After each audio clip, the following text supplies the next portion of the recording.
계절에 서식하는 피난하라라고 하는 물고기가 있습니다.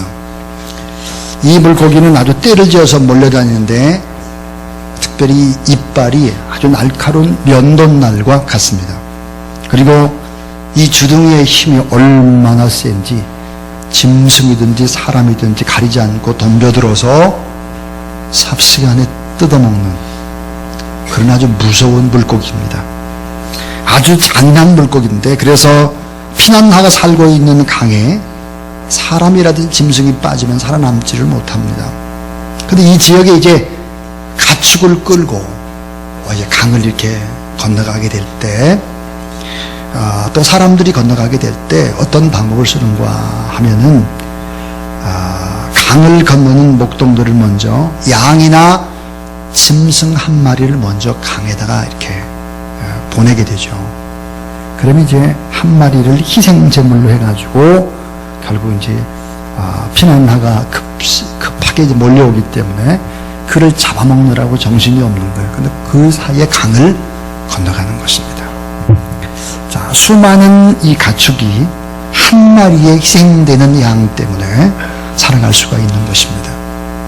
자, 여러분, 한 분의 어린 양 예수 그리스도 때문에 수많은 사람들이 구원받고 영원한 하나님의 나라를 바라보고 살아가는 것과 같습니다. 자, 우리를 너무너무 사랑하시는 하나님, 근데 이 세상 우주 만물을 다 통치하시고 다스리시는 우리 주님, 이 죄를 심판할 수밖에 없는 공의로우신 하나님 아버지시죠. 그러나 인간 스스로에게는 절대로 구원의 길이 존재하지 않는다는 것을 우리 하나님은 너무 잘 압니다. 인간은 죄인입니다. 너무 잔인합니다. 너무 변덕스럽습니다. 너무 게으릅니다. 너무 이기적입니다. 이게 인간의 모습이에요. 그래서 깨끗한 희생제물이 될 만한 인간은 없는 거예요. 인간 스스로 절대로 구원의 길이 존재하지 않음을 알고 계셨습니다. 그래서 하나님의 아들 예수 그리스도를 먼저 희생의 제물로 보내시고, 그분께서 우리 대신 십자가에 달려 돌아가심으로 말미암아 구원이 완성됐다 하는 것입니다. 자, 십자가는 기독교의 핵심적인 진리인 것입니다. 유명한 스펄전 목사님께서 임종시에 이렇게 말씀을 하셨다고 합니다. 이제 나는 신학을 네 마디로 줄일 수 있다. 신학. 예수께서 나를 위해 죽으셨다. Jesus died for me. 이게 네 마디 단어로 줄일 수 있다. 나는 신학을 세 가지 단어로 줄일 수 있다. 예수께서 나를 사랑하신다. Jesus loves me. 나는 신학을 한마디로 줄일 수 있다. 십자가, 크로스, 그랬습니다. 자, 여러분, 이 십자가라고 하는 것은 참 모든 진리들이 함축되어 있는 것이 바로 십자가인 것입니다. 특별히 이 십자가는 십자가로 끝나는 것이 아니라 영원한 생명인 부활로 연결되어지기 때문에 이 십자가가 의미가 있는 것입니다. 여러분, 오늘 우리가 하나님 앞에 예배를 드립니다. 이 예배가 무슨 의미가 있습니까? 이 예배라고 하는 것은 영원한 하나님의 나라의 소망과 부활과 생명력 있는 하나님의 능력으로 연결되어 있기 때문에 의미가 있는 것입니다. 참 유명한 설교자 로이드 존스는 이렇게 지적했습니다. 죄의 근본 뿌리는 뭘까? 인간에게 있어서 그것은 죄 중에 가장 근원적인 죄, 죄의 질이 가장 나쁜 죄가 있다. 본질적인 죄, 원론적인 죄. 그 죄는 뭘까? 하나님을 거역하려고 하는 불순종의 마음이다 그랬습니다. 죄란 우리의 마음가짐에서부터 출발을 한다 했습니다. 생각 속에서 하나님을 반역하고 하나님을 믿지 않고 내 힘으로 인생을 살려고 하는 사람, 그 사람 자체가 벌써 잘못된 속성을 가지고 있는 잘못된 죄인의 본성이다, 그렇게 말했습니다. 여러분, 제가 두 가지 예를 들으려고 합니다. 여러분의 자녀, 우리 자녀 가운데 어떤 자녀가 더 심각한 죄를 지을까 하는 거예요. 어떤 자녀가 더 큰 죄인이라고 말할 수 있을까 하는 거예요. 첫 번째, 자녀. 아버지의 신용카드, 어머니의 신용카드를 다 훔쳤어요. 그래가지고 돈을 막 엄청나게 쓴 거예요. 막 돈을 쓰고 돌아다니는 거예요. 훔쳐가지고. 자, 이런 자녀가 있고, 두 번째는 이런 자녀가 있어요. 아버지의, 어머니의 뭐 신용카드를 훔치지 않았는데, 어머니, 아버지한테 이렇게 말하는 거예요. 당신이 무슨 내 아버지고 내 어머니야? 에? 나는 당신을 내 아버지로 인정할 수 없고, 나는 혼자 살 거니까 간섭하지 말고, 귀찮게 굴지 마요! 이렇게 말하는 아들이 있다면, 여러분, 무엇이 더 심각한 죄입니까? 신용카드 훔쳐가지고 쓰는 죄가 심각한 겁니까? 아니면 어머니, 아버지 그 자체를 인정하지 않는 것이 심각한 죄입니까? 여러분 잘 알잖아요. 후자입니다, 후자. 인간도 마찬가지예요. 다른 사람한테 거짓말을 하기도 하고, 때로는 둘러대기도 하고, 다른 사람에게 해를 입히기도 하고, 거짓말을 수없이 하고, 또 강도짓도 하고, 이것도 나쁜 거예요. 이게 나쁜 죄인데, 이 죄보다 훨씬 더 나쁜 죄, 본질적인 죄가 뭐냐 이거예요. 그것은 하나님을 거부하는 거예요. 하나님 인정하지 않는 거예요. 하나님을 믿으려고 하지 않는 것입니다. 창조주 하나님이 없다고 말하고, 내 힘으로 인생을 개척하고, 내가 노력해가지고 내가 사업을 일으켜서 내가 뭔가 하려고 하는 어리석은 사람들, 하나님 앞에 예배 드리지도 않고 내 힘으로 개척하려고 하는 고집 부리는 사람들, 이게 본질적인 아주 나쁜 죄에 해당한다 이 말이에요. 여러분, 모든 죄 중에 최고의 죄는 뭘까? 가장 크고 첫째 되는 계명인 여호와 하나님을 경외하고 여호와 하나님을 섬겨야 되는데, 이걸 하지 않는 거예요. 자꾸만 죄를 짓는 여러분 자녀가 있습니다. 자꾸 죄를 져요. 자, 자꾸 죄를 짓는 자녀와 그 부모가 있다면, 여러분 누구의 마음이 더 아플까요? 죄를 짓는 자녀 마음이 아픕니까? 그걸 바라본 부모 마음이 아픕니까? 부모 마음이 아프죠. 부모. 하나님의 마음도 마찬가지예요. 하나님의 마음도. 제임스 페커가 이렇게 말했습니다. 하나님은 우주의 주인이요, 우주를 재판하시는 재판관이십니다. 그분이 죄를 적당히 눈을 감아주신다고 하면 재판관의 자질이 의심스러워집니다. 자기 자녀를 더 철저한 공의로 재판을 하셔야 하는 것이 우주 만물을 통치하고 재판하고 관리하는 창조주 하나님의 모습입니다 라고 말했습니다. 자, 여러분, 십자가는 무엇을 의미할까 하는 거예요. 오늘 세 가지 얘기하려고 합니다. 이 십자가는 무엇을 증거하고 있나요? 따라하세요. 십자가는 하나님의 사랑과 공의를 증거한다. 십자가가 뭘까? 하나님의 사랑과 공의를 증거하는 거예요. 자, 여러분, 여기 십자가를 한번 볼까요? 십자가. 우리 십자가는 참 너무 아름다워요. 근데 저 십자가가 의미하는 게 뭐냐? 세 가지예요. 자, 너의 죄가 이렇게 끔찍하단다 하는 메시지입니다. 자, 너의 죄가 이렇게 끔찍하단다.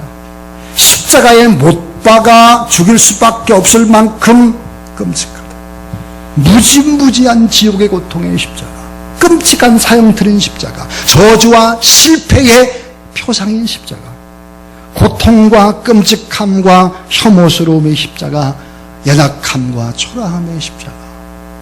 네가 십자가에 못 박혀 죽을 만큼 그렇게 네 죄가 끔찍히 그렇게 많단다.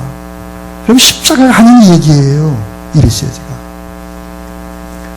그럼 또 하나 십자가가 우리에게 주는 메시지가 무엇입니까? 그것은 내가 너의 죄를 이렇게 용서했다. 내가 너의 죄를 이렇게, 나의 아들을 희생시키고 피를 흘리면서 이렇게 용서했다. 또 하나 이렇게 얘기하는 게, 따라하세요. 내가 너를 죽기까지 이렇게 사랑한다. 그렇습니다. 여러분, 주님의 십자가는 무엇을 말합니까? 너의 죄가 이렇게 끔찍한 거예요. 다른 사람의 죄가 아니고 너의 죄야, 너의 죄. 무지무지하고 끔찍하고 저주와 실패와 고통과 연약함과 초라한 너야. 너의 죄가 이렇게 끔찍하단다. 너의 죄를 이렇게 용서했다. 내가 너를 죽기까지 이렇게 사랑했다 하는 것이 바로 십자가의 메시지인 것입니다. 하나님은 거룩하신 분이죠. 완전하신 분이기 때문에 죄를 눈 감아주실 수가 없습니다. 그래서 하나님은 다른 방법을 선택하셨죠. 바로 자신이 죽는 방법이에요. 자신이. 여러분, 자신의 아들이 죽었다라고 하는 것은 자신이 죽은 것을 의미하죠. 그리고 이 죄의 문제를 해결하고 하나님과 우리 사이 화목의 길을 여셨죠. 그래서 로마서 5장 10절에 보니까 곧 우리가 원수 되었을 때에 그의 아들의 죽으심으로 말미암아 하나님과 화목하게 되었은즉 화목하게 된 자로서는 더욱 그의 살아나심을 인하여 구원을 받을 것이니라 그랬습니다. 여러분 생각해 보세요. 자녀가 범죄를 하게 되어지면 가장 큰 피해자는 누굽니까? 부모입니다. 자녀가 잘못되면 그 마음의 한을 간직하고 살아가는 고통스러운 사람은 부모죠. 성부 하나님 마찬가지. 자녀인 우리가 죄를 지음으로써 가장 피해를 입은 당사자는 하나님 자신인 것입니다. 그러므로 죄악을 저지른 우리를 위해서 죄를 용서해 주기 위해서는 죄 없는 그 자를 속전으로 하나님 앞에 드려야 됐다. 이게 대속의 원리죠. 그래서 죄 없는 속전을 예수 그리스도가 대신하셨어요. 그래서 하나님의 공의가 만족이 되는 것이다 하는 거예요. 가이드 포스트에 실린 실화입니다. 나이가 들었는데 참 성공을 했습니다. 신앙적으로 성공하고 아주 참 똑똑한 참 좋은 사람이 어렸을 때 소년시절의 자기 이야기를 들려줬습니다. 이건 소년시절의 자기 얘기입니다. 미국의 경제공황 때 너무너무 가난하게 어린 시절을 보냈습니다. 수많은 사람들이 밥을 굶고 열심히 일을 하지 않으면 결코 살아갈 수가 없을 때였죠. 그때 철없던 개구장의 소년은 아주 인자하신 할아버지가 계셨는데 소년을 무척이나 사랑하고 아껴주었습니다. 어느 날 할아버지가 소년에게 일을 시켰습니다. 낫 하나를 주면서 밭에 있는 곡식을 다 베라. 그리고 어느 때까지 이 밭에 있는 곡식을 다 베라고 구역을 정해줬습니다. 밭에는 허물가리가 밀려있고 손이 모자라서 비록 어린 소년 손까지도 필요했던 것이죠. 반드시 오전 중에 일해야 될 구역 그 일을 다 하라고 또 부탁을 했습니다. 소년은 잠시 일하다가 그만 졸음이 와서 낫을 놓고 쿨쿨 잠이 들었습니다. 많은 시간이 흘렀죠. 이상한 느낌이 들어서 눈을 떠보니 저쪽에서 할아버지가 급히 달려오고 있었습니다. 평소에는 한없이 부드럽고 인자한 할아버지였으나 소년이 일하지 않고 게으름을 피우는 것이 화가 났는지 무서운 얼굴로 달려오고 있었는데 그 오른손에는 긴 채찍이 들려 있었습니다. 소년은 순간적으로 이젠 죽었구나. 할아버지의 억센 손에 있는 채찍에 맞으면 몸이 성치 못하겠구나 나는. 그래서 잔뜩 긴장하고 떨고 있었습니다. 이 할아버지는 소년에게 다가오시니 너 맡긴 일 다 했지? 소년은 고개를 떨고 못했는데요. 갑자기 할아버지가 어떻게 했을까요? 이 할아버지는 소년이 던져놓은 낫을 번쩍 들었습니다. 그리고 낫을 구덩이에다 던져놓고는 사정없이 낫에게 채찍을 휘둘러댔습니다. 그리고 이렇게 말했습니다. 야, 이 나쁜 낫 같은 이라고. 우리 손자가 열심히 일하려고 하는데 이 낫, 너 어디서 게으름을 피우는 거야? 너 왜 우리 손자 마음 아프게 하냐? 게으른 나다. 한참 동안 낫을 내려쳤습니다. 그런데 미소를 지으면서 소년에게 낫을 주면서 할아버지가 이렇게 말했습니다. 자, 이제 한번 사용해 볼래? 아마 내 말을 잘 들을 거야. 소년은 웃으면서 이렇게 말했습니다. 네, 할아버지. 정말 이제는 제 말을 잘 들을 것 같아요. 이후 소년은 열심히 일을 했고 성공을 했고 신앙에도 성공을 했습니다. 소년은 어른이 되어 자신의 어린 시절을 회상하는 글을 쓰면서 어른이 되고 나서 그것이 바로 십자가 대속의 원리라는 사실을 깨닫게 된 것입니다. 여러분, 그렇습니다. 우린 주님의 십자가의 마음을 읽을 수 있어야 합니다. 하나님은 공의로운 분이죠. 그래서 죄를 대충 넘어갈 수는 없습니다. 그런데 하나님의 공의대로 심판하기에는 살아남을 수 있는 사람이 단 한 사람도 없는 거예요. 다 걸리는 거예요. 왜? 모든 사람이 다 죄를 범 했으니까. 그래서 사랑의 하나님은 심판대에 자신이 올라가기로 한 것이에요. 자신이 어때요? 사람의 모습으로 이 땅에 오신 거예요. 자신이 죽은 거예요. 이 사실을 믿는 자마다 우리는 하나님의 의로운 자녀가 된다는 사실을 믿으시기를 바랍니다.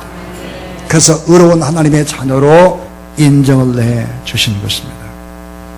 여러분, 십자가는 바로 이런 사랑의 증거요, 공의의 증거다, 이렇게 말할 수 있습니다. 두 번째입니다. 이 십자가는 무엇을 말할까? 따라서 피로 맺은 언약의 증거. 자, 피로 맺은 언약의 증거입니다. 고대 근동 지방에 있는 여러분, 아주 중요한 언약, 약속을 할 때 피로 했습니다. 피. 이게 뭐냐?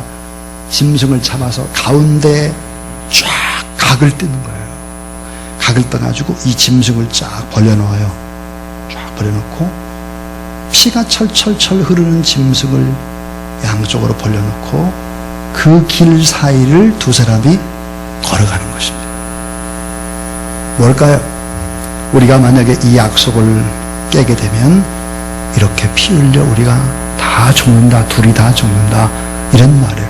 피로 맺은 언약의 증거예요. 무슨 말입니까? 하나님이 변치 않는 사랑의 언약, 구원의 언약, 용서의 언약, 자녀됨의 언약, 그리고 축복의 언약, 십자가는 바로 이렇게 피로 맺은 언약의 증거라고 하는 것입니다. 우리 성도들이 교회에 나오는 이유가 뭡니까? 교회에 나오는 근본적인 이유를 이렇게 생각하는 분들이 있습니다. 지치고 힘든 우리들이 일주일 동안 세상 나가가지고 다 지쳐가지고 파김치가 됐는데 교회에 와서 위로를 받고 평안함을 얻고 이러기 위해서 교회에 나온다라고 말하는 사람이 있습니다. 맞습니다. 그렇게 나와야죠. 나쁜 게 아니에요. 그런데 이 수준에 머물러 있으면 안 된다는 거예요. 여러분, 생각해 보죠. 내가 지치고 힘들고 어려운데 교회 와서 위로받고, 위로가 안 되면 어때요? 막 비판하고, 또 막 옆에 사람 무슨 조금 나쁜 얘기 들으면 또 나쁜 얘기하고, 이런 정도의 수준을 가지고는 안 된다는 거예요. 한국교회가 전부 다 상당수가 그렇게 했어요. 그렇게. 이게 문제인 거예요. 이것은 오늘날 교회의 건강과 본질을 해치는 무서운 것이 되고 있습니다. 여러분, 위로받고 평안함을 얻는 건 당연하지만 그것을 뛰어넘는 그런 여러분 되길 주의 이름으로 축원합니다. 무슨 얘기입니까? 나 자신의 죄 문제에 관심을 가져야 되는 거예요. 다른 사람의 문제가 아니라 바로 나의 문제, 나의 죄의 문제에 관심을 가지라 하는 거예요. 거룩한 희생의 예배, 십자가가 있는가 하는 거예요.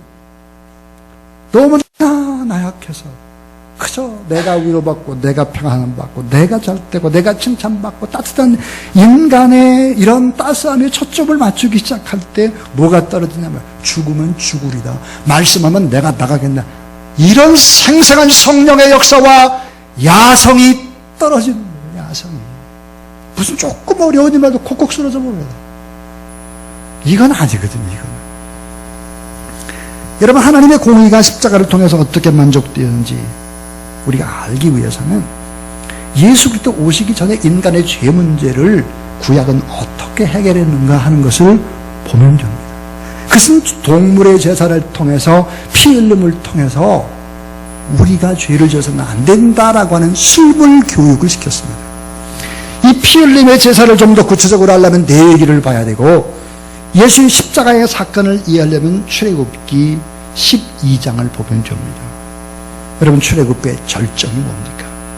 바로 이제 10가지 재앙 가운데 마지막 재앙인 장자가 죽는 재앙이에요. 그런데 이 이 장자가 죽지 않고 살아나기 위해서는 어린 양 한 마리가 희생을 당해가지고 문설주와 문인방에 피를 칠하죠. 그렇게 되면 어때요? 이 재앙이 넘어가게 되는데, 이게 6월절 어린 양인데 예수 그리스도는 누굴까? 6월절 어린 양으로 죽으셨다는 거예요. 존 피셔라고 하는 사람이 오늘 아침 내일이 있다가 짐승들의 제사가 실제로 얼마나 끔찍한 제사였는지를 묵상하고 다음과 같은 글을 씁니다. 나는 소, 염소, 양을 죽일 준비를 하고 하루를 맞는 제사장이 되는 상상을 했다. 가죽을 벗기고 내장과 지방을 제거하고 각을 뜨고 비둘기라면 머리를 비틀고 날개를 찢어내고, 그런 다음 여기저기 제단의 다른 제사장들의 발가락과 깃불에 계속 피를 뿌린다. 그 냄새가 낭자한 핏자국과 파리떼와 쓰레기를 상상해보라. 게다가 이런 일은 끝이 없다. 제사장이 방금 황소를 죽이고 막 제사를 마쳤는데 한 사람이 나타나 이렇게 말했다. 저를 위해서 희생 제물을 드려주세요. 제가 이웃집 사람과 실수를 하고 말았습니다. 자, 내가 제사장이었다고 하면 소를 잡는 대신에 그 사람을 잡을 것 같다. 이런 일이 수없이 반복되면 한 번쯤은 제사장 중에서 누군가는 끈적끈적한 피가 묻은 손을 하늘을 향해서 들고 소와 양과 비둘기들이 우는 그 가운데 이렇게 소리를 쳤을 것 같다. 야, 이놈들아, 제발 좀 이제 죄를 그만 줘. 제사장이 그랬을 거라 이 말이에요. 여러분, 이렇게 해서 죄를 용서해 줬습니다. 자, 유명한 교회 역사학자 요세푸스가 계산해 하면 이렇습니다. 6월절 하루 동안 잡은 양의 숫자는 얼마일까? 25만 6천 마리였다고 말했습니다. 이런 식으로 따지면 이스라엘 역사 예수 그리스도 오시기 전까지 1500년간 흘러간 동물의 피의 양은 계산이 불가능하다. 여러분, 왜 하나님이 이렇게 수많은 동물을 죽이게 했을까?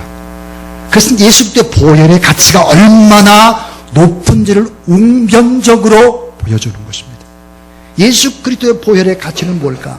구약 제사를 통해서 흘린 그 엄청난 동물의 모든 피를 다 합치고 나서도 그것보다 훨씬 더 남을 만한 엄청나게 가치 있는 피였음을 말씀하고 계십니다.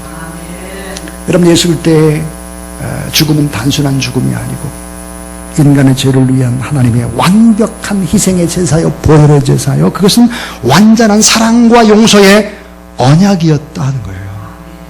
여러분, 십자가가 무엇입니까? 십자가는 나를 너무너무너무 사랑하시고 나의 죄를 용서해 주시고 나를 축복하시고 나를 자녀 삼으신 하나님의 언약의 징표예요. 믿으시길 바랍니다. 자, 여러분, 이제 마지막 세 번째입니다.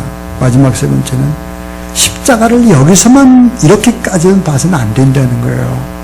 이 세 번째는 뭘까? 십자가는 무엇을 증거할까? 따라하세요. 희생과 섬김의 증거. 여러분, 희생과 섬김의 증거가 바로 십자가입니다. 우리 주님이 어떻게 희생을 당했으며 어떻게 사람들을 섬겼나 하는 증거가 바로 십자가죠.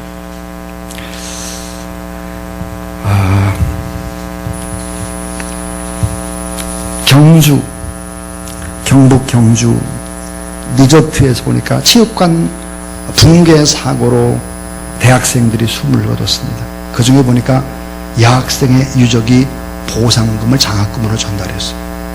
부산 외국어대학교 고혜륜 이 자매 19살인데 아랍어 학과예요. 그 부모가 3월 24일 오후에 총상질로 찾아와가지고 모든 보상금을 학교에다 장학금으로 내놨습니다.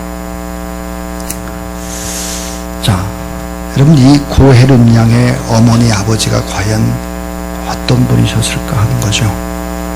그분은 장로님이셨습니다. 아버지가, 어머님이 기도하는 권사님이었습니다. 자, 장로님 권사님의 가정에서 딸을 왜 그러면 아랍어 학과로 가라고 했느냐 이거죠. 그것은 이슬람 선교, 회교 선교에 많은 관심을 가졌기 때문에 부산 외국어대학교에 가가지고 아랍어를 공부를 하라 해서 보낸 거예요. 그리 끔찍한 사고를 당한 것입니다. 그는 그 돈은 하나도 쓰지 않고 다 장학금으로, 특별히 아랍어를 전공하는 사람들, 그 사람들을 위해 써달라고 부탁을 한 것입니다. 사랑하는 여러분, 오늘 많은 사람들은 허기에 빠져 있습니다. 허기.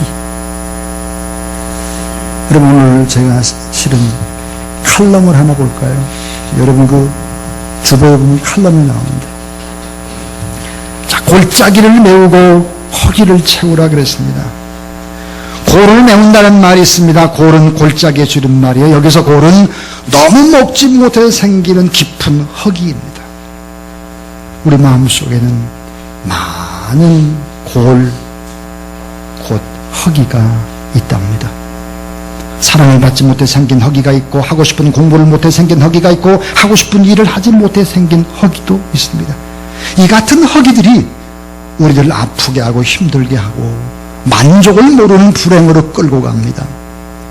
허기 중에 가장 깊은 허기가 있습니다. 땅의 것으로는 만족할 수 없는 허기, 그것은 하나님의 사랑을 떠나 생긴 것입니다. 폭력의 시작은 이 사랑의 허기에서 기인합니다. 세상에 있는 제한된 사랑을 얻기 위해서 모든 힘을 사용하기 시작을 하죠. 힘이 없는 약한 사람들은 빼앗기게 되고 또 약탈당할지 모른다는 불안감에 살아갑니다. 그러게 진정한 평화가 없습니다. 불안함 속에 속고 사는 우리를 위해 왕이신 하나님께서 힘을 포기하고 이 땅에 오셨습니다. 가장 약한 사람들에게 다가오셔서 아무 값을 지불하지 않아도 얻을 수 있는 영원한 사랑, 이 세상의 어떤 환난과 갈등 가운데에도 요동치 않는 사랑, 그 사랑으로 우리의 허기를 채우기에 오셨습니다. 그리고 그 증거로 십자가를 지셨습니다. 주님이 주신 은혜의 생기를 받으면 허기가 채워지고 골짜기는 메울 수 있습니다. 여러분, 왜 점점점 이 땅은 살기 좋아지는 것 같은데 왜 허기진 사람들이 많을까요? 하나님의 사랑, 십자가의 사랑, 놀라운 사랑이 아니면 채울 수가 없어요. 이 골짜기를 말이에요. 처참한 희생의 제물이 되어서 가장 강력한 힘의 사람이지만 이런 희생과 섬김의 증거, 그것이 바로 십자가라고 하는 것입니다. 저는 십자가는 하나님의 사랑의 증거다, 또 공의의 증거다 그랬습니다. 이 십자가는 거룩한 언약이다. 근데 이 보혈의 언약, 피로 맺은 언약이다. 변하지 않는 언약이다. 자, 여러분, 여기서 우리가 끝나면 안 되는 거예요. 이 세상 사람들 보세요. 전부 다 울부짖고 있어요. 따뜻한 사랑이 필요하고 따뜻한 한 사람에게 손을 내미는 것이 필요해요. 전부 다 이 허기에 빠져 있다고요. 여러분, 주님의 십자가가 뭔지 아는 사람, 주님의 사랑이 뭔지 아는 사람, 여러분의 그 허기를 채워줄 줄 아는 그런 여러분 되길 주의 이름으로 축원합니다. 여러분, 우리도 어려운데요, 나도 지쳤는데요, 나 하나 가름하기도 힘들어요, 이렇게 말하는 사람이 있습니다. 그러니까 다른 사람을 위해서 사랑하고 베풀고 나누고 채우는 거예요. 그래야 여러분 하나님의 놀라운 은혜가 여러분 가운데 임해요. 왜냐하면 이런 희생과 섬김에서 끝나질 않아요. 언제나 어때요? 생명의 역사, 부활의 역사와 연결되어 있기 때문에 오히려 여러분이 더 낮아지면 낮아질수록 더 하나님의 저를 높이 사용하신다, 이 사실을 믿으시기를 바랍니다. 오늘 고린도서 2장 9절을 보니까 기록된 바, 하나님이 자기를 사랑하는 자들을 위하여 예비하신 모든 것은 눈으로 보지 못하고 귀로 듣지 못하고 사람의 마음으로 생각하지도 못하였다 함과 같으니라 그랬어요. 여러분, 우리가 만약에 다른 사람의 허기를 채워주기 위해서 애쓰고 힘쓸 때 약속이 무엇입니까? 하나님이 자기를 사랑하는 자를 예비한 모든 것은 눈으로 볼 수도 없고 귀로 들을 수도 없는데 사랑의 마음으로도 생각하지 못한다. 이렇게 신비한 것으로 여러분의 인생을 채워줄 수 있다. 이런 확신을 가지고 믿음의 거룩한 길, 십자가를 지는 길을 걸어가는 그런 여러분 될 수 있기를 축원합니다. 우리 영상 하나를 이제 보고 한 4분 정도 되는 영상입니다. 십자가를 지고 구레네 시몬이 골고다를 올라갔습니다. 그 구레네 시몬에 관한 이야기인데 여러분 구레네 시몬이 인생이 아름답게 변하게 되죠. 그래서 한번 우리 보도록 하겠습니다. 자, 불도 좀 꺼주시고요.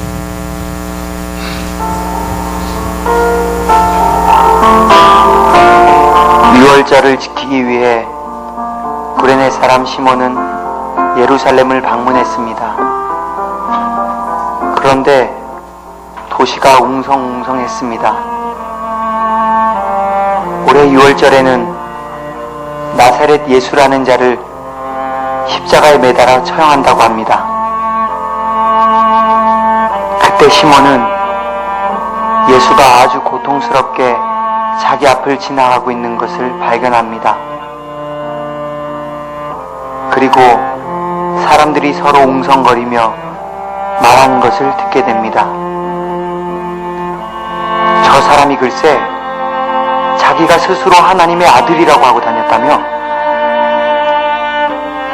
그리고 그를 놀리고 침뱉고 때립니다. 그는 어떻게 해서라도 십자가를 지고 가려 애쓰고 있습니다. 하지만 그는 더 이상 십자가를 질 수 없었습니다. 하필 그때 로마 병정이 시몬에게 억지로 십자가를 지게 합니다. 얼떨결에 십자가를 진 시몬의 마음은 어땠을까요?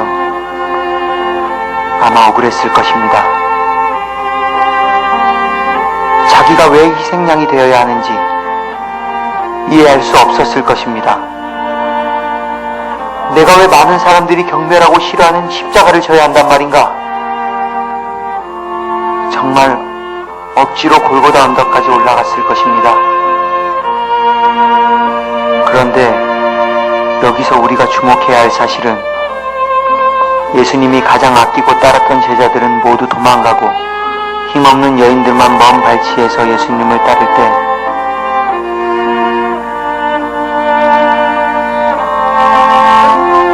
시몬은 예수님의 십자가를 대신 졌다는 사실입니다. 시몬의 뒤를 쫓아가면서 예수님은 어떤 생각을 하셨을까요? 아마 시몬의 그 헌신을 기억하시며 참으로 고마운 마음으로 그를 바라보셨을 것입니다.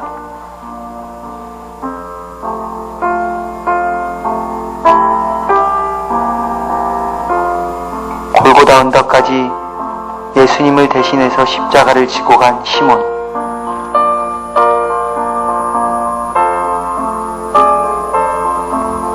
그는 예수님이 십자가에서 죽으시는 모습을 가까이에서 목격했습니다.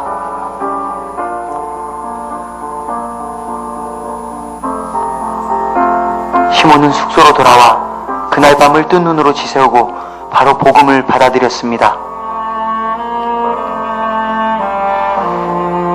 복음을 받아들이고 나서야 예수님의 십자가를 자신이 졌던 것이 얼마나 큰 은혜인지를 깨닫게 됩니다. 십자가를 지는 그 큰 일에 자기를 동참하게 하신 것이 얼마나 큰 은혜인지요.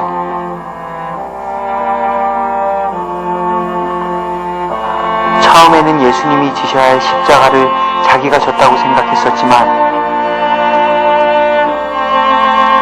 복음의 은혜를 깨달은 후에 생각해보니 그 십자가는 본래 자기가 져야 했던 것임을 알게 되었습니다.